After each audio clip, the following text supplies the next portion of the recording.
এখন আর তোমায় কেউই বিরক্ত করে না। বেশ ভালোই আছো এখন, তাই না? আর কেউ তোমায় বলবে না।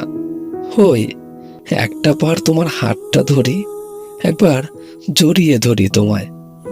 আমি বুঝতাম প্রত্যেকবার তুমি এসবে অস্বস্তিকর, বিরক্ত অনুভব করতে, কিন্তু আমি তাও তোমার উপর আমার অধিকারটা দেখিয়েই ফেলতাম।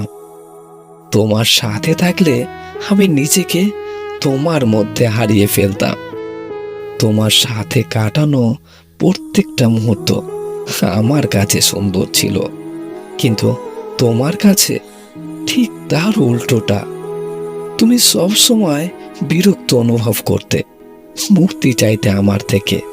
নাও, এবার তোমায় মুক্তি দিলাম। এবার তুমি খুশি তো? তুমি হাসি খুশি থাকো, ভালো থাকো, এটাই তো আমি সব সময় চেয়ে এসেছি।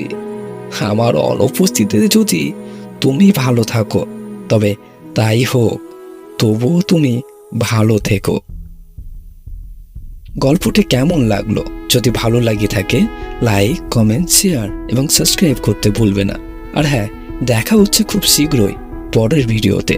ততক্ষণ পর্যন্ত ভালো থাকবেন, সুস্থ থাকবেন। আর হ্যাঁ, যদি ফেসবুকে শুনে থাকো, ফলো অবশ্যই করবে। ধন্যবাদ।